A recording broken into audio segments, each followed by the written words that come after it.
E aí galera, tranquilo? Aqui é o Pensativo e nesse vídeo eu vou contar a história do naufrágio do Titanic, o maior naufrágio e mais famoso de todos os tempos. Então já peço para você que gosta desse tipo de assunto, de conteúdo, que se inscreva no canal e deixe seu like, beleza? Assiste o vídeo até o fim, se você não gostar é só tirar o like, e se você gostar, deixa ele, beleza? Então vamos pro vídeo. Titanic foi um transatlântico da empresa White Star Line, construído pela Harland & Wolff, projetado pelos engenheiros Alexander Carlisle e Thomas Andrews, que iniciou no começo de 1909 e terminou em 1911. O Titanic ele foi pensado para ser o mais luxuoso e mais seguro de sua época, gerando lendas de que supostamente ele era inafundável. Ele tinha o primeiro irmão, chamado Olympic, e depois ele teve um outro chamado Britannic, mas ele no começo de seu lançamento era o maior e mais moderno transatlântico do mundo, o que tinha de mais luxuoso e mais seguro. Em 10 de abril de 1912, quando o maior transatlântico em serviço na época, Titanic, começou a sua viagem inaugural de Southampton. Foi um novo começo na história, com pelo menos 2.224 pessoas a bordo, incluindo uma série de personalidades proeminentes. O navio de luxo estava a caminho de Nova York naquele dia. Quem imaginaria que a primeira viagem do mais seguro navio do mundo terminaria em desastre? Além disso, Titanic, inafundável, foi comandado pelo capitão sênior, o capitão Edward Smith, de 62 anos, novamente garantindo a segurança da embarcação e de seus tripulantes e passageiros. Vamos começar falando das instalações luxuosas do Titanic, que eram as mais luxuosas da época. Sua primeira classe ia do convés dos botes até o convés E e incluíam um ginásio com os equipamentos mais modernos da época, quadra de squash, sala de fumar decorada com a ladeira e pinturas de Norman Wilkinson, restaurante à la carte, 2 cafés decorados com palmeiras, piscina coberta, banhos turcos, sala de leitura com mobílias de mogno e vitrais, e convés de passeio coberto. Suas cabines eram igualmente luxuosas, com algumas tendo até casas de banho particulares, que era coisa raríssima na época. E 2 delas, inclusive, possuíam seu próprio convés de passeio privado, para resumir bem o que tinha de luxo na primeira classe. Na segunda classe, desfrutavam de acomodações equivalentes à primeira classe de outras embarcações. Suas instalações ficavam na parte traseira do convés B e ia até o G. Incluíam uma escadaria com elevador, sala de fumar, biblioteca, sala de jantar e também seu próprio convés de passeio coberto. A terceira classe também fornecia acomodações e instalações muito boas quando comparados a outros navios, com cabines possuindo beliches para entre 4 e 8 pessoas e também pequenos dormitórios para homens solteiros. Ela também tinha sua própria sala de jantar e cozinha, já que a primeira e a segunda classe dividiam a mesma cozinha, com os passageiros tendo à sua disposição 2 áreas comuns e uma sala de jantar no convés da popa.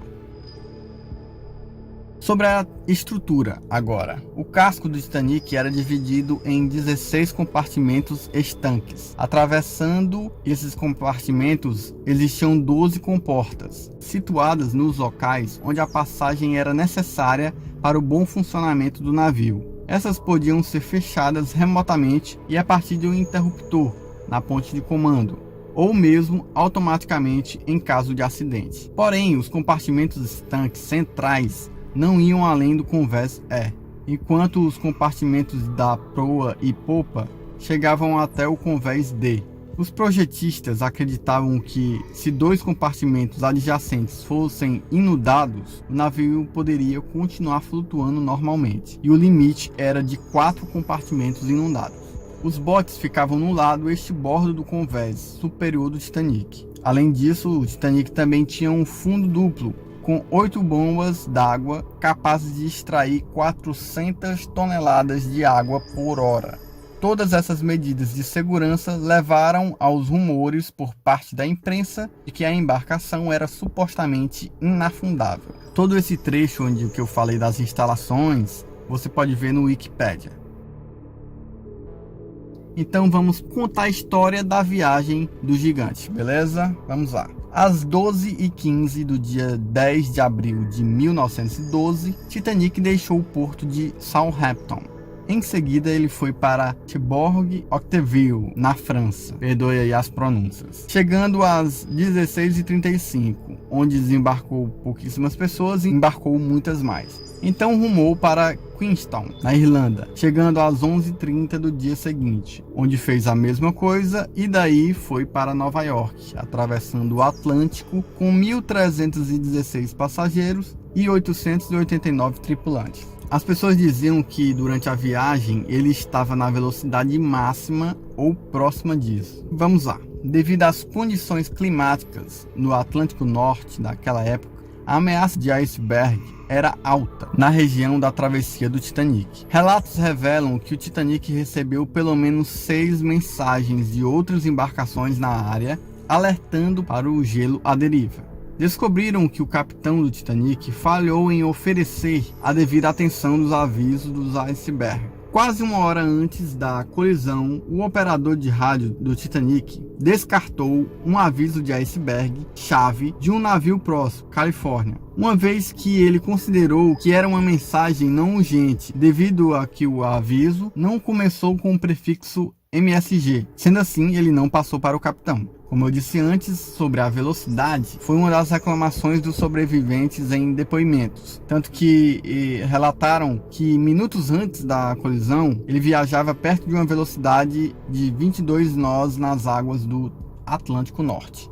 O famoso aviso que chegou tarde. Eram 23h39 do dia 14 de abril de 1912. Quando o vigia Frederick Fleet avistou um iceberg e correu imediatamente para o sino de vigia e tocou ele 3 vezes, além de telefonar para a ponte de comando informando sobre a presença do colosso de gelo. A mensagem foi passada para o 6º oficial James Modd, que ordenou ao quartel-mestre Robert Richards que alterasse imediatamente a rota do navio, virando contudo a este bordo, ou seja, para a direita. Porém, antes que qualquer ordem entrasse em vigor, o próprio mecanismo do Titanic demorava 30 segundos para acontecer. Com isso, vamos lá. A mensagem do Flat demorou 40 segundos para chegar até o timão e mais meio minuto para, de fato, ser atendido. Na velocidade que o barco estava, a demora foi fatal.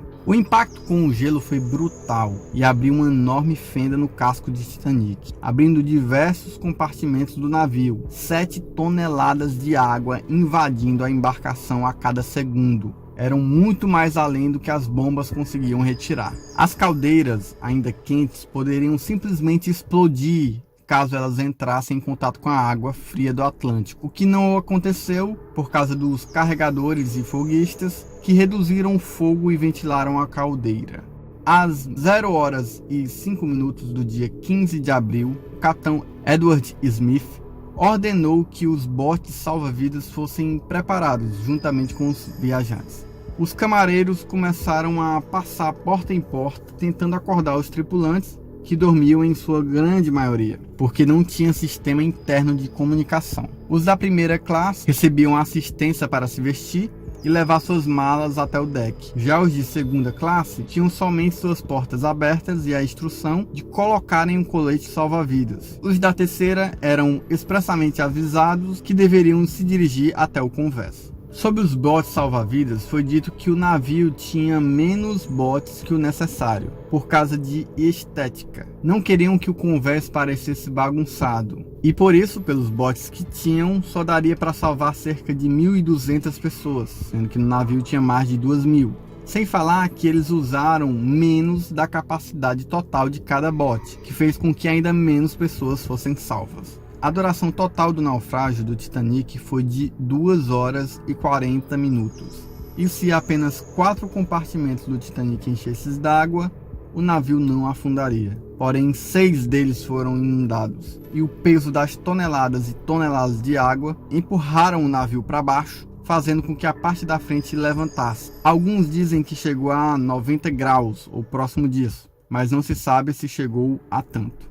Às 2h20 da manhã, o navio afundou completamente, com apenas 705 sobreviventes nos botes, a maioria mulheres e crianças. E assim terminou o maior naufrágio de todos os tempos, com mais de 1.500 mortos. O inafundável afundou.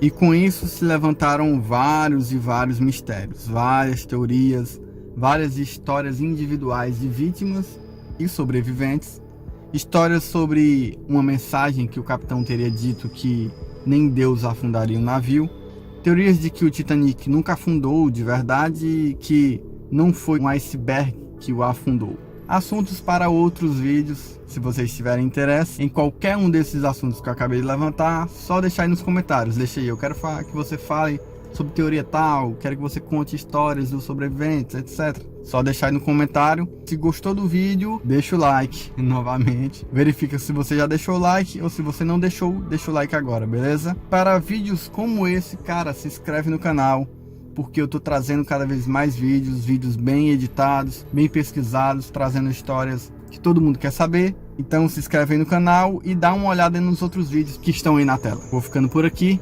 valeu!